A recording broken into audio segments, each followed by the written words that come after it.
Hi everybody, welcome back to Lockdown Lessons part 42 now. With me today I've got Rakesh Sangani from Proservartner. So firstly, I just wanted to say a big hello to you, Rakesh. Hi Phil. Thanks very much. Lovely to see you. Good stuff. So yeah, for the people that are actually watching this that don't know who you are and what you do, perhaps you could just explain a bit about yourself and Proservartner and how you help people. Sure, Phil. So hello everyone. My name is Rakesh Sangani. I'm the Chief Executive of Proservartner. We're a management consulting firm. What we focus on is improving employee lives through better processes, better use of data, and increased levels of automation. So we work with plenty of organizations across industries, helping them achieve more with less.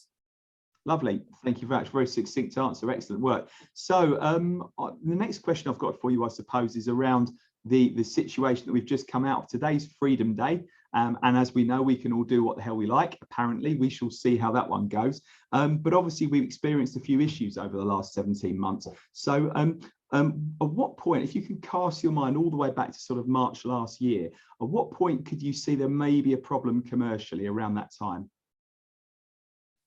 Yeah, it's a great question. So I think if I cast my mind back to 2020, which feels so long ago, I think it was really April, May timeframe when we started to see projects and organizations that we were due to work with pausing. So I think what was really interesting was the ambiguity in what was happening. And so many businesses faced that ambiguity with hesitation. And so we found many of our clients maybe wanting to slow down the work or pause, especially around new business. We found that was tremendously difficult during, I think, the months of April, May, June, and July, actually.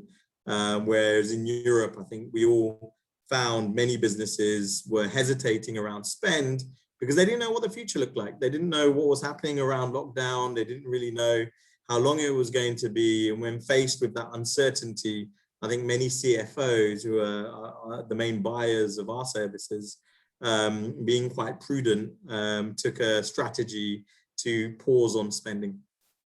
Yeah, I mean, that's something I've heard from quite a few people pausing spending around that sort of time, regardless of industry, not across the board, but in many industries. So another question I tend to ask is that obviously that was probably the toughest time for you, but what wins have you actually seen in the last sort of 17 months, Rakesh? Yeah, we've seen a few wins actually on the back of that. So we adapted to that time frame by making a few bold decisions. So the first decision we made was that we weren't going to let anyone go. So we kept our teams on. We limited our use of furlough because we're great believers of market positioning is more important than revenue and profitability, at least for a period of time where you have cash flow. So we kept going. We recognized that Europe was slowing down. So we focused a little bit more on North America because we found that North America wasn't slowing down in the same way. Actually, they kept going. So we really were quite agile in focusing geographically more on North American businesses around the same type of service portfolio, improving processes, more use of automation. And that really worked for us. So, you know, that 6 month period, I think from April was difficult. But since then, month by month, we've been growing, and actually we find ourselves double the size of what we were in March 2020. So I think that strategy of keeping our sales team, keeping our marketing team, keeping our delivery team so that we were ready when an organization did decide to move forward with projects and activity really worked well for us. And in respect to wins, I think we found many wins around organizations who have moved to this remote working and have recognized that actually their people are frustrated by their ways of working, are frustrated by the lack of automation in their businesses, and there was a real need to change. So, you know, as I mentioned before, our focus is on making employee lives better through processes, through better data, through automation.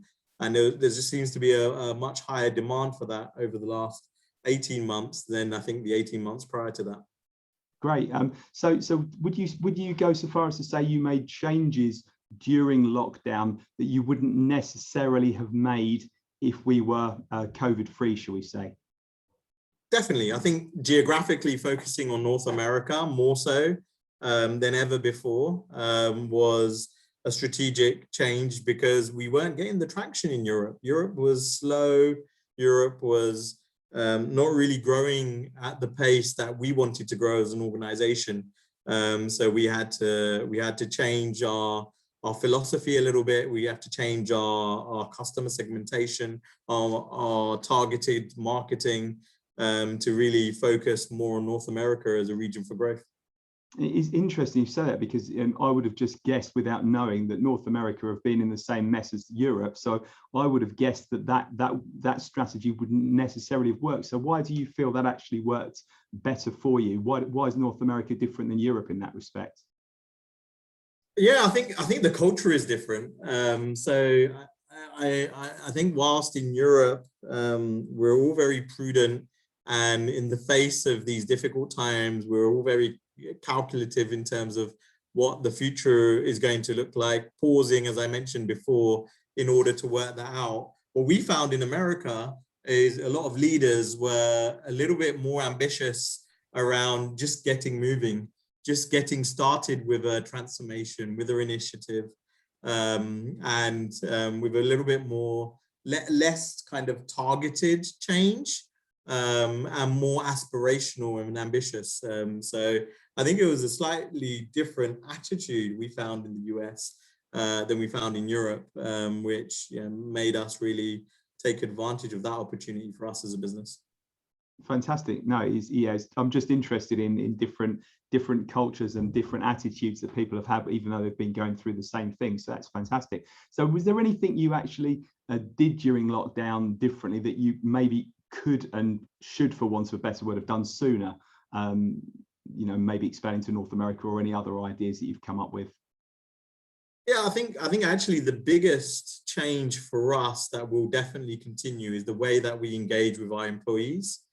So I think this time during the pandemic has meant that we've communicated more frequently than ever before. We've looked at a wide range of different communication styles, from your Zoom and Teams calls, to online yoga, to quizzes, to lots of different things that we've tried and played around with. And I think that's worked well. And we've also personalized some of our engagement strategies. I think previously, as an organization, we treated everyone the same. And what we learned, I think, during this period was, not everyone is the same from an employee perspective, and everyone wants slightly different things, especially when it comes to things like remote working. Not everyone wants to work from home. Not everyone wants to go into the office. It's really dependent on individual preferences, their conditions in life, whether they have a young family, whether they live in a one-bedroom house, whether their wives are working or husbands are working. So there's all of these other factors. So what we've done very much around engagement strategies is personalize a lot more. So it's based on an individual rather than a holistic program based on the whole company. I agree, and I think that not only people's personal situations, but also their personalities as well. There are some people that have actually thrived working by themselves with no one else around them whatsoever. But for a lot of us, that would be absolutely horrific, and we think, well, actually, if that's the way life's going to be from there on in, that's not going to work for me. So well done for identifying really that there are differences, because I don't think many people have actually taken that on board just yet, and I think they should. So the next question I've got for you then, Rakesh, is have you learned anything about yourself over the last 18 months? Difficult question, but I thought I'd ask it anyway. Yeah, I think in our line of business, because we're a global business working on global transformations, helping organizations with new operating models, with their processes, with automation, there's a lot of travel involved in our work. So I was traveling about 80% of the time, and always complaining that I didn't spend enough time at home, how difficult my life was. So I got to experience the opposite and God, how much I miss the travel. So I think the learning about myself is that a healthy balance of office work, of traveling to new destinations, and working from home is needed. So I've learned a lot more about my kids. So I've got a 3-year-old and a 6-month-old. And whilst they refuse to join Zoom calls when we have these family sessions, when I'm at work, they want to join in as many as they can. So we're lucky we haven't had such a interruption just yet, but it may still come. Fantastic. No, I think that it's interesting what you said about the travel and no travel. I was speaking to someone this morning actually, and they were in exactly the same position. They work for the British government, flying around the world a lot of the time, and now no jetting around the world at all. And it's only when you try something new that you really get to grips with what you actually enjoy doing, what you don't enjoy doing. Because if you've always done what you've always done, you don't really question it at all, really, do you? And it's a great opportunity for us to say, hang on a minute, do we want this anymore? Is this something we want to change? Is this something we want to continue? So no, it's a really good point. So I suppose if I could ask you, the next question is, who would be the ideal person that you would like to meet? I'm just thinking if there's anybody watching this right now that you would like to meet and hook up with for a conversation, what would they look like? What sort of business would they be in? What sort of role would they have? And what sort of problems would you be helping them solve, Rakesh? Yeah, look, I'll start with the problems first. So I think there's many organizations at the moment that don't feel they've got effective processes, that aren't making good use of their data, and probably are not automating enough. And if you suffer from any of those problems, I think that's what we specialize in. So I would say if there's anyone at a leadership level, at a CXO level in organizations, probably 250 million plus revenue wise, yeah, happy to have a chat. Fantastic. So you're looking for CXOs, 250 million revenue plus, with issues with their processes and systems, and where they feel that they could get more out of their business by systemizing it better. Exactly. And, we act as the cutting edge of things like robotics, machine learning, and AI. And what we aim to do is simplify that so you can really understand how it provides value in your businesses.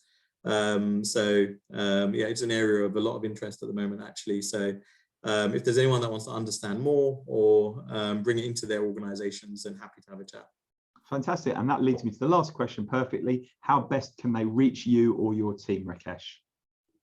Any way possible. So you can reach me on LinkedIn, you can reach me via email, you can reach me by grabbing my mobile and give me a call. So any of those forums work for me. Lovely. Okay, well, for now, thank you so much, Rakesh. I'm sure we'll catch up soon and really appreciate your time.